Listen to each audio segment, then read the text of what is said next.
주중에 우리 성가대장님께서 전화를 하셨습니다. 몇 명을 써야 될까요? 하고. 이제 단계가 자꾸 높아지니까 우리 대원들은 가득 채워서 쓰고 싶으신데 교회에서는 조금 자제를 부탁하고 이렇게 하는 그런 형편입니다. 다른 교회들은 이렇게 서지 않으려고 하는데 우리 시온 성가대는 적극적으로 이렇게 주님께 찬양하려고 하는 그런 간절한 마음 하나님께서 아시고 받으신 줄 믿습니다. 다시 한번 시온 성가대에게 감사를 드립니다. 세상에서 칼이 가장 강한 것이 아니라는 사실을 알아야 진짜 힘을 아는 것입니다. 그리고 하나님의 나라는 힘으로 얻는 것이 아니라는 사실을 아는 것이 참 지혜입니다. 하나님 나라는 결코 억지로 강제로 또는 힘으로 빼앗는 나라가 아닙니다. 왜냐하면 성경은 온유한 자가 땅을 차지하게 될 것이다 이렇게 말씀했기 때문이죠. 하나님의 나라도 칼로 정복할 것이 아니라 온유한 자가 그리스도의 성품으로 차지하게 될 나라입니다. 오늘 성경에 이미 세례 요한 때부터 지금까지 천국은 침노를 당했다, 침노하는 자가 빼앗긴다, 좀 이해하기 어렵고 용납하기 좀 힘든 말씀이 되겠습니다. 세례 요한이 활동하면서 그때부터 이미 하나님 나라가 시작됐다는 거죠. 예수님의 말씀입니다. 세례 요한이 이 세상에서 그의 사역을 시작하면서 한 선포는 회개하라 천국이 가까웠느니라는 말씀입니다. 세례 요한이 와서 시작한 것은 하나님 나라의 선포였습니다. 그리고 예수님이 오심으로 그 뒤를 이어서 오심으로 하나님의 나라가 도래하죠. 더 가까이 온 것이죠. 학자들은 예수님이 오심으로 종말이 시작됐다고 합니다. 이때부터 천국은 침노해야 됩니다. 빼앗는 자가 차지하는 나라가 되었습니다. 하나님의 나라는 그저 공짜로 자동 밴딩 머신에서 뭐 나오듯이 그렇게 되는 게 아니라 내가 침노해야 가는 나라입니다. 이것이 문제입니다. 세례 요한의 때부터 지금까지 천국은 침노를 당하나니, 수많은 사람들이 하나님 나라를 좀 뺏어보려고 했어요, 나름대로. 그런데 하나님의 나라를 뺏는 법을 잘 알지 못했습니다. 그래서 얻지 못했습니다. 의로운 나라는 의로 얻어야 됩니다. 하나님의 나라는 무력이나 칼로 얻지 못합니다. 칼을 쓰는 자 칼로 망하리라 주님이 말씀하셨기 때문이죠. 우리가 성경 말씀에 대한 오해가 저로 있습니다. 창세기 1장 28절에 너는 생육하고 번성하며 정복하고 다스리라고 하는 이 말을 그릇 해석해가지고 다스리라고 하는 말을 지배하라고 하는 말로 이해해서 많이 파괴했습니다. 얻으라고 하는 말을 오해해서 빼앗으라는 줄 알고 많이 빼앗았습니다. 가난하라고 하는 말을 오해해서 물질만 가지지 않으면 되는 줄로 알았습니다. 침노하라고 하는 말을 오해해서 무력으로 탈취하려고 했습니다. 오늘 여기 본문에 나오는 침노하다라고 하는 말은 헬라어로 비아제타입니다. 비아라고 하는 말은 힘이라는 뜻입니다. 비아제타이라고 하는 말은 수동태로도 해석이 되고 능동태로도 해석이 되고 중간태로도 해석이 되는데, 오늘 이 말씀을 잘못 오해하면 하나님 나라가 침노해야 된다니까 무력이나 칼 같은 것으로 하는 것으로 오해하기 쉬운데요, 오늘 이 말씀은 가장 적확하고 근접한 해석을 제가 말씀드리면 그런 완력이나 그런 폭력이나 이런 것을 말하는 것이 아니라 간절함, 용기, 강한 집념, 이런 것을 말하는 것이 되겠습니다. 요한복음 1장 12절에 보면 영접하는 자, 그 이름을 믿는 자에게는 하나님의 자녀가 되는 권세를 주셨나니, 여기서 영접하는 자라고 하는 그 표현이 뭐냐면 원어는 람바노, 움켜잡는다 그런 뜻입니다. 붙잡는다 이런 뜻입니다. 야복 강가에서 하나님의 삿발을 붙잡았던 야곱과 같은 그 집중력과 용기, 이것이 바로 침노하는 자의 모습이 되겠습니다. 세례 요한 이후에 세리와 창녀들, 이방인들이 하나님 나라에 밀려들기 시작했고, 제가 몇 주 전에 말씀드렸잖아요. 당시 이스라엘 전역에 통틀어서 최고의 인기자는 세례자 요한이었다고, 지금의 BTS급 인기였다고 말씀드렸던 기억이 나네요. 그렇습니다. 모든 사람들이 몰려왔습니다. 각계각층에서 몰려왔습니다. 너나 할 것 없이 몰려왔습니다. 세례 요한 모르면 간첩입니다. 그런데 그 중에서도 다 이런 세관에서 일하는 사람들, 또 몸을 파는 분들, 또는 이방인들이 왔지만, 이 사람들이 하나님 나라로 속속 입국하기 시작했습니다. 서기관이나 바리새인이나 권세 있는 학자들, 이런 사람들은 계속 딴지만 걸고 간만 보다가 돌아갔습니다. 군인들도 허다못해 로마의 그 녹을 먹고 있는 군인들, 또 공무원들도 와서 구원 얻는 방법에 대해서 전부 한 수 배우고 돌아갈 정도였으니까요. 그래서 이 광경을 어떻게 표현하고 있냐면, 영어의 비교적 근래 번역에 보면 하나님 나라가 힘차게 뻗어가고 있었다, 그렇게 표현하고 있습니다. 적극적이고 역동적으로 많은 사람에게 열려짐으로 열정적인 신앙인들이 그 하나님 나라를 수용했습니다. 간절함이 없는 민족이나 사람이 하나님 나라를 얻기는 어렵습니다. 간절함이 있는 민족이나 사람이 반드시 하나님 나라를 얻습니다. 민족의 기질을 논할 때 기후나 지정학적인 위치를 가지고 말할 수도 있습니다. 조상 대대로 흘러내려오는 DNA를 가지고 분석할 수도 있습니다. 민족의 기질이 차이가 있습니다만, 그거에 따라서 예수 믿는 것도 전혀 다릅니다.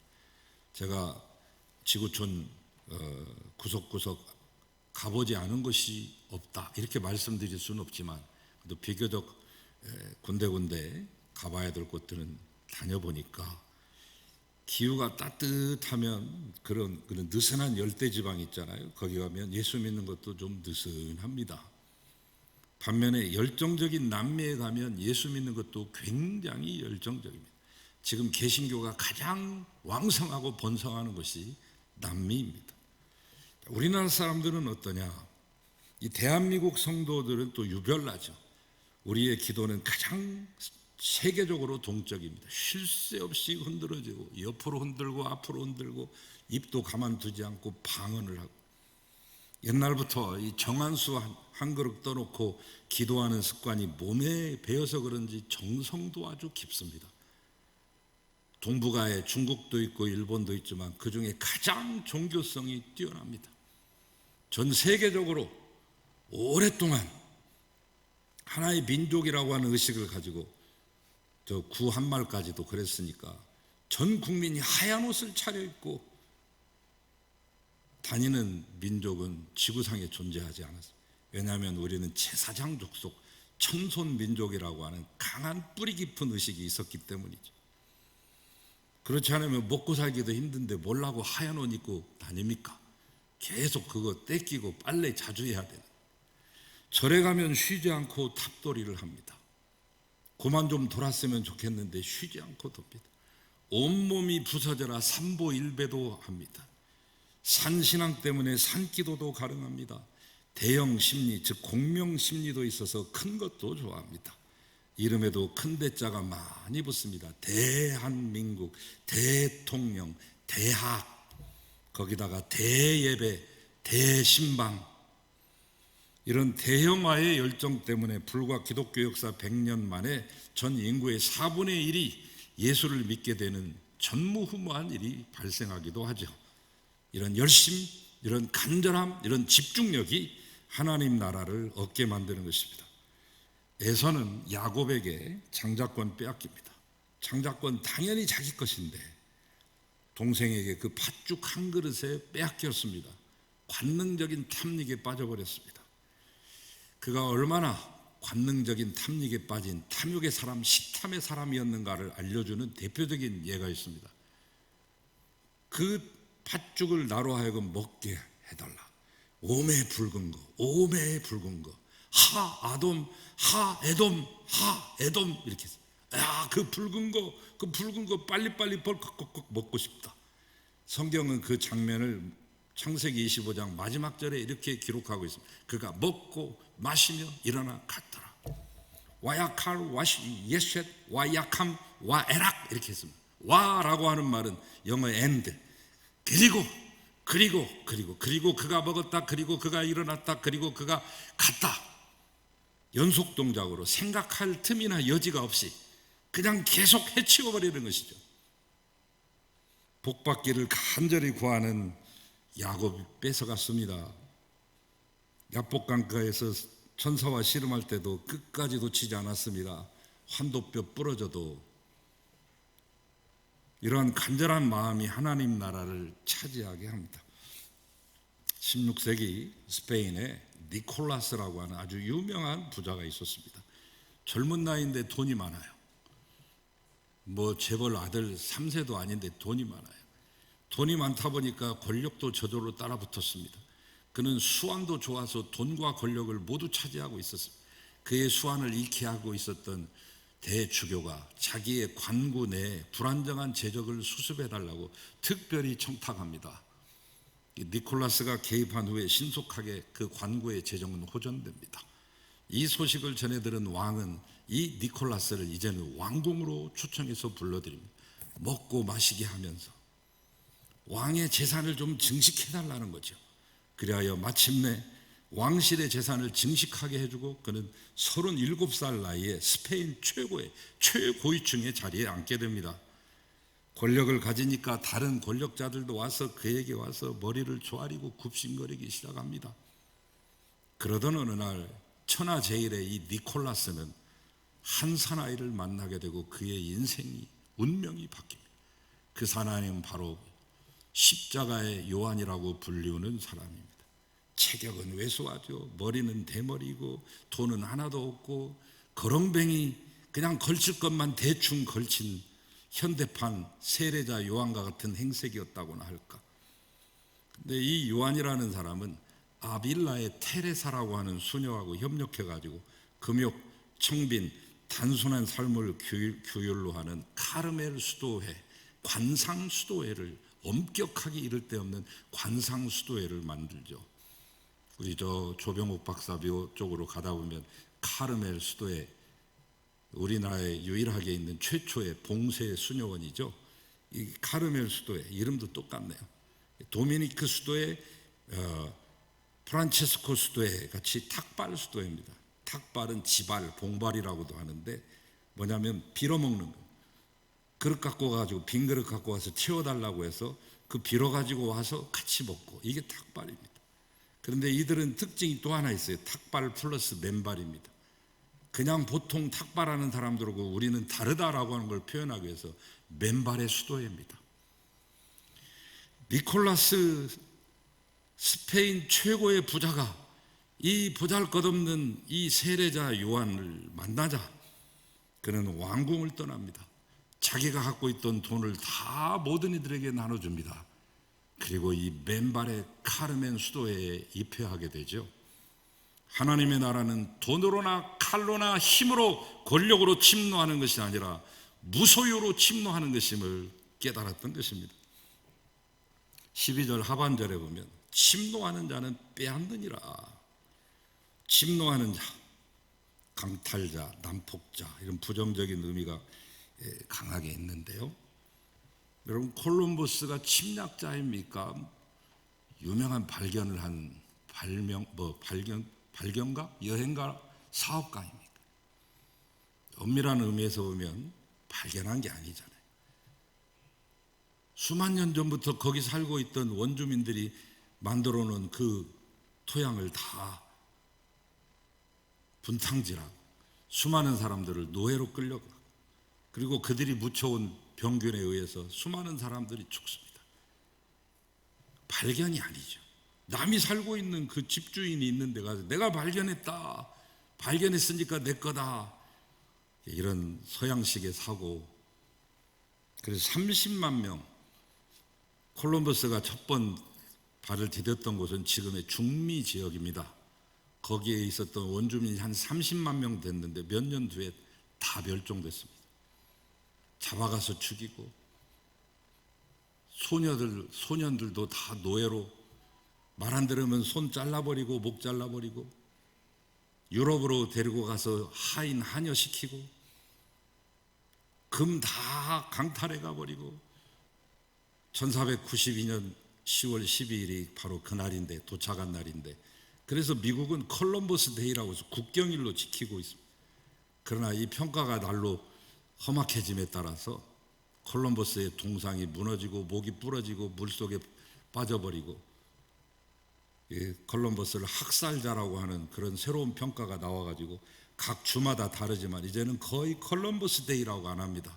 원주민의 날, 원주민을 존경하고 존중하는 의미로 원주민의 날, 선주민, 퍼스트 네이션이라고 선주민의 날 이렇게 바꿔가고 있죠.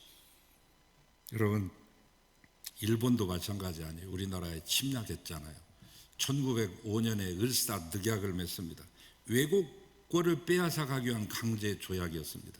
누가 그렇게 해달라고 한 적도 없습니다만 을사오적들과 함께 짝짝꿍 해가지고 그 다음에 그 뒤 2년에 한일 신협약이 맺어지잖아요. 정미 7조약이라고 정미년에. 그래서 우리의 군사권까지 빼앗아 갑니다. 외교권 박탈해 가더니 2년 뒤에 군사권을 빼앗아 가고 3년 뒤 1910년에 을사년에 을사늑약, 을사년 경술년에 경술국치라고도 말하는데 그들은 한일 합방이라고 말하지만 누가 합방입니까? 언제 합방해 달라고 했습니까?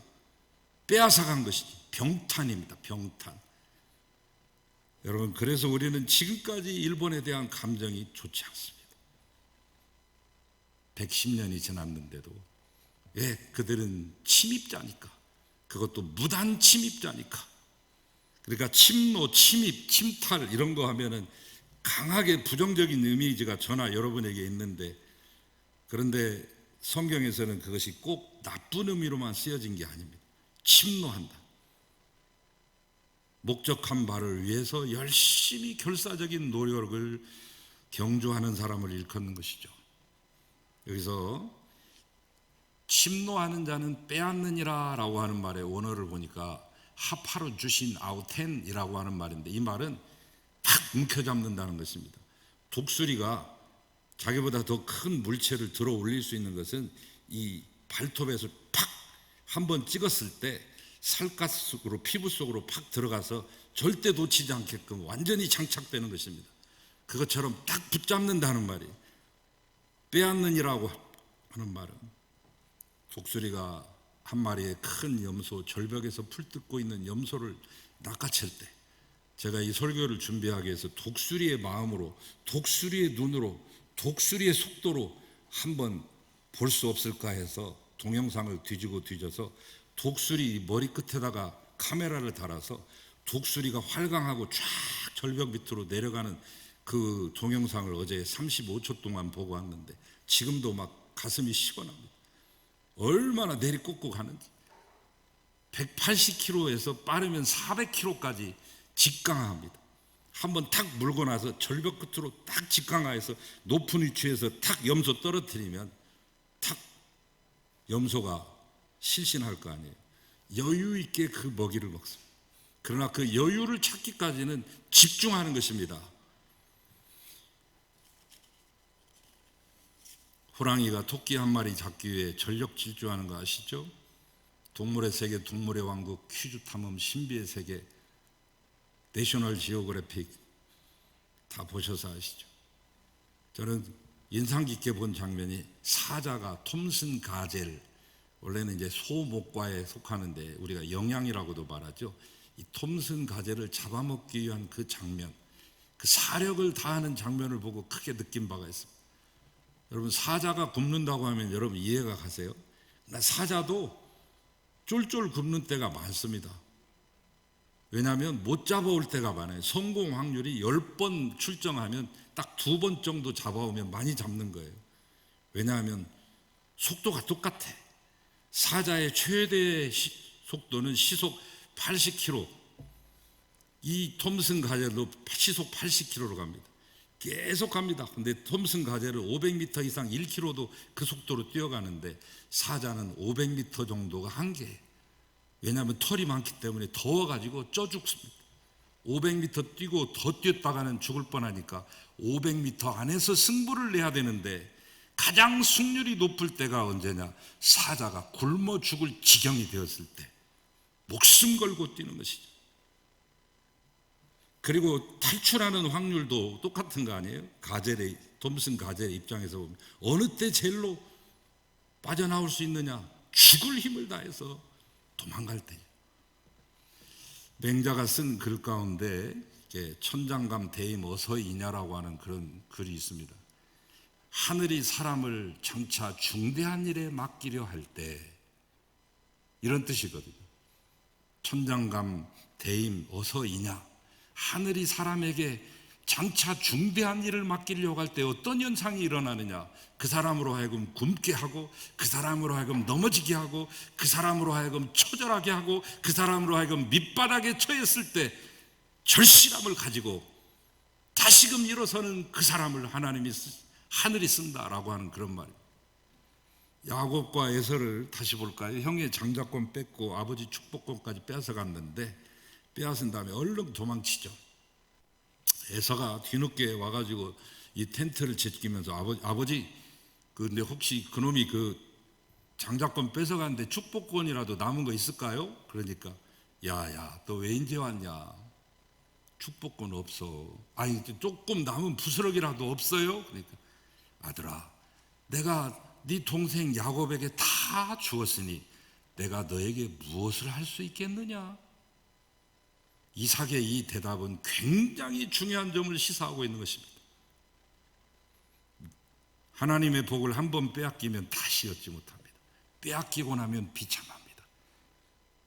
하나님 나라도 빼앗기든지 뺏기든지 둘 중에 하나입니다.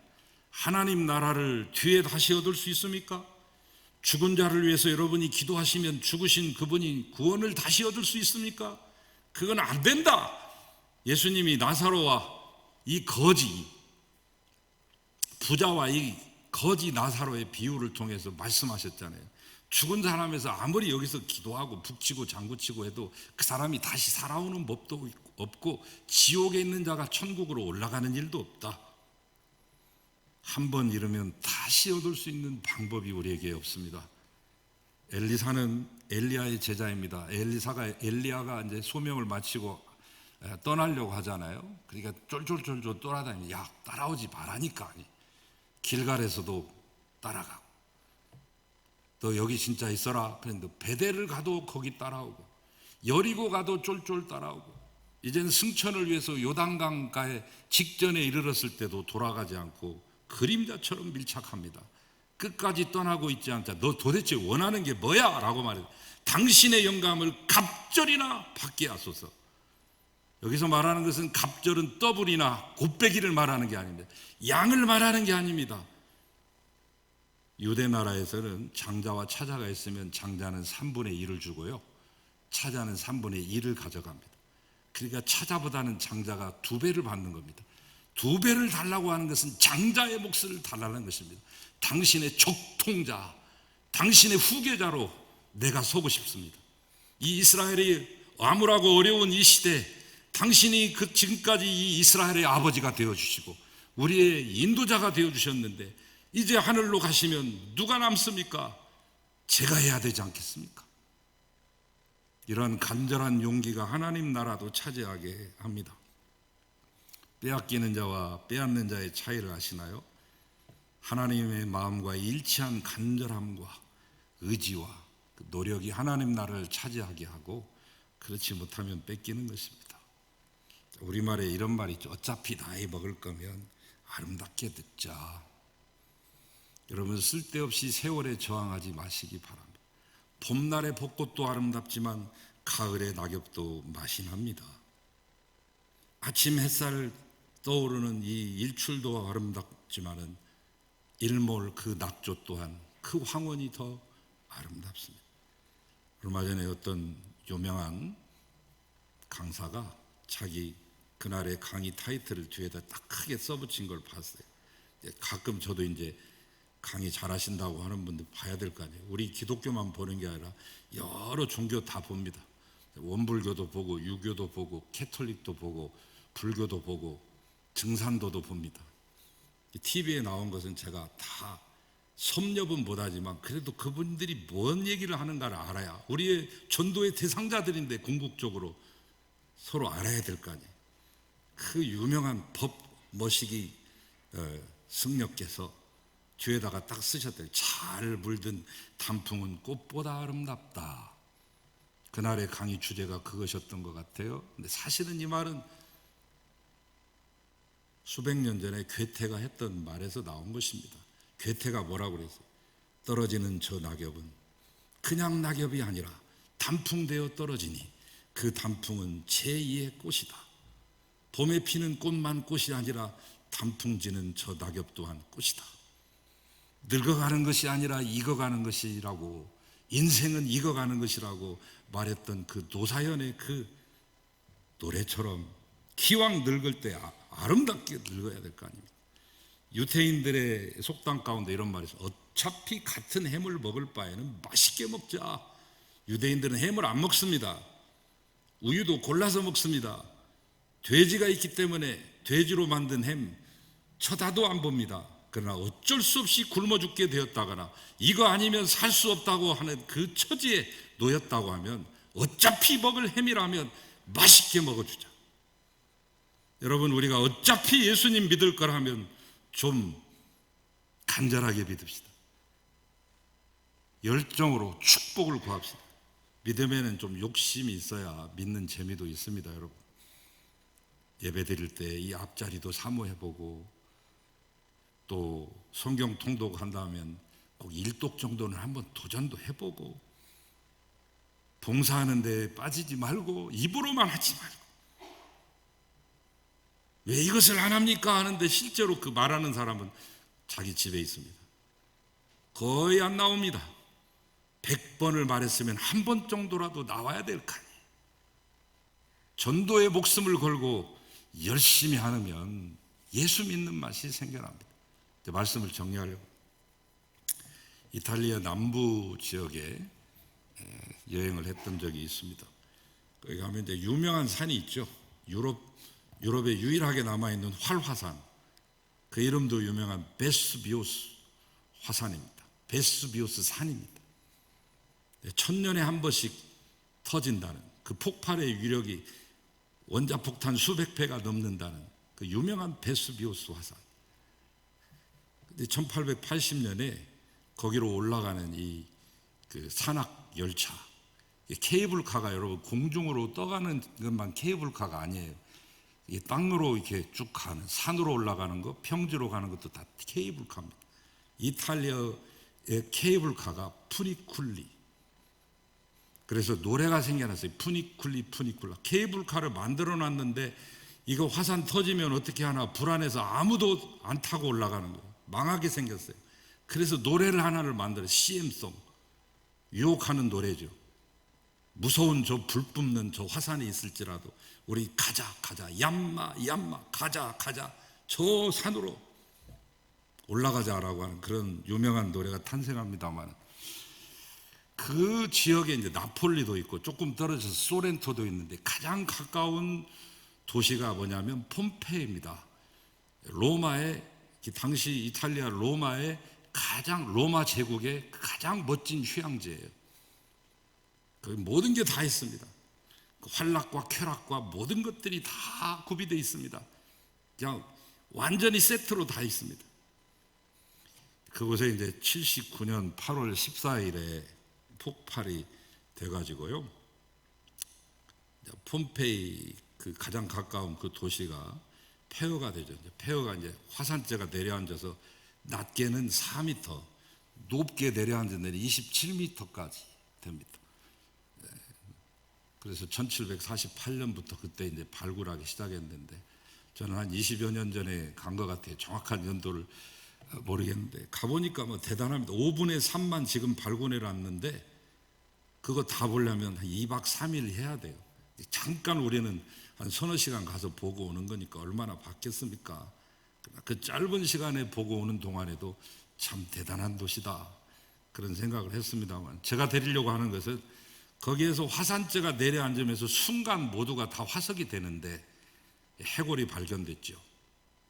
기도하는 사람, 막 화산재를 맞으면서도 기어이 일어나려고 하는 사람, 또한 어린아이, 또는 마지막까지 꼭 껴안은 연인들, 심지어는 불륜의 대상도 있고 그렇습니다만, 그런 얘기는 하지 말고, 어떤 분은 손에 동전을 꽉 움켜쥐고 돌아가신 분도 있고, 어떤 여자분은 보석을 손에 딱 움켜준 대로 죽고, 어떤 성당의 사제는 성전의 보물을 담은 자루를 메어들고 아마 그것을 착복하려고 하지는 않고 다른 곳으로 이동시키려고 하셨겠죠. 어떤 부분은 금은 보석을 저 뒤에다가 산더미같이 방바닥에다가 쌓아놓은 채로 죽은 모습들, 제가 다 보지는 못했습니다. 일부 본 것들. 천만금 움켜쥐고 뺏기지 않겠다고 바둥대던 사람들, 비록 그들이 사람에게는 빼앗기지 않았을지언정 자연에게 다 빼앗겼습니다. 18시간 동안 덮었는데요, 그 18시간 동안 모두 굳어버렸습니다. 세상에서 빼앗고 빼앗기지 않는 것이 무엇이 있겠습니까? 세상의 권력입니까? 땅입니까? 재물입니까? 땅으로 한다면야 바벨론 제국이나 페르시아 제국보다, 아니 알렉산더 대제 때의 그 제국보다, 알렉산더 대제 때는 저 인도에서부터 저 구스 땅, 아프리카 땅까지 다 알렉산더 땅이었죠. 나폴레옹도 그 못지 않습니다만, 징기스칸만큼 넓은 땅을 차지했던 그런 제국은 없죠. 무려 3,320만 제곱킬로미터, 13세기와 14세기 유라시다의 안정을 가져왔던 놀라운 시기입니다. 서양 사람들은 이 징기스칸 침략자고 야만인으로 묘사합니다만, 워낙 무서웠기 때문에 순식간에 말 타고 달려와서 휩쓸어 버리니까, 그러나 이 징기스칸은 위대한 지도력을 가진 상당한 철학하는 사람이요, 신앙인이었습니다. 크리스찬 마인드를 가지고서 통치하는 그런 통치 기술을 여러 곳에서 엿볼 수 있는데 나중에 말씀드리고요. 여러분, 제국을 이뤘던 나라는 모두 팍스자를 붙였습니다. 로마의 평화, 팍스 로마나. 영국도 대제국을 식민지를 개척해서 팍스 브리테니카, 또 저 중국도 제국을 만들어서 팍스 시니카의 시대가 있었고, 일본도 야심을 차게 저 동남아까지 점령하고 나갔을 때 파스 야포니카 만들었습니다. 이제는 바야흐로 우리나라 시대래요. 팍스 코리아나가 임했다고. 사실은 저 고구려 광개토왕 그 영락제, 고구려 광개토왕이 왕이 되고 나서 연호를 영락이라고 했습니다. 영락교회 할 때 그 영락, 영원한 기쁨, 내 백성들이 영원한 기쁨을 누렸으면 좋겠다 하면서 수백 개의 성읍과 수천 개의 부락을 다 이렇게 점령하면서 다 함께 아울렀던 그런 시대가 있었죠. 그게 진짜 팍스 코리아나 원조입니다. 지금은 BTS가 이어받고 있습니다. BTS를 지키고 있는 아미도 대단합니다. 이 BTS가 트럼프가 유세하려고 했던 100만 개의 그 자리를 다 아미들이 사버려가지고, 돈 주고 다 사버려가지고 막상 하는 날에는 안 가버렸습니다. 100만 명 모일 줄 알았는데 6천 명 모여가지고 김이 샜습니다. 세계 최대 강대국가 실존 대통령, 현 대통령의 그 권좌를, 요새는 그 문화 강국의 위력이 그렇게 큰 겁니다. 다 뒤흔들어 버렸습니다. 바이든도 지금 들었다 놨다 합니다. 눈치를 봐야 될 정도가 됐습니다. 세계 최강대국가. 그러나 여러분, 이 BTS도 오래 가지 않습니다. 왜냐하면 대한민국 법이 30살 이상을 입영 연기를 시켜줄 수가 없기 때문에, 체육인이나 특별한 저 명창이랄지 이런 사람들은 특혜가 있어요. 그러나 대중가요 부르는 이런 연예인들은 특혜가 없는 것입니다. 손흥민도 특혜를 받았지만 BTS는 못 받습니다. 최고령자가 28입니다. 2년 뒤면 그 친구 가야 되고, 3년 뒤면 그 뒤 따라가고, 5년 안에 다 군대 가니 BTS는 남지 않고 영원한 것은 없는 것입니다. 여러분, 어떤 것도 영원히 빼앗기지 않는 것은 없습니다. 하나님 나라만이 빼앗기지 않고 영원히 나의 것이 될 수 있습니다. 하나님 나라는 곧 침노하는 자의 것입니다. 우리는 하나님 나라를 빼앗을 자격이 있습니다. 왜? 예수님의 십자가 때문에 모두 이 자격을 부여받았기 때문입니다. 하나님의 영원한 나라를 놓치지 않는 여러분 되시기를 축원합니다. 주님, 우리가 천국을 침노하게 싸우니 우리를 받아주시옵소서. 예수 그리스도의 이름으로 기도하옵나이다. 아멘.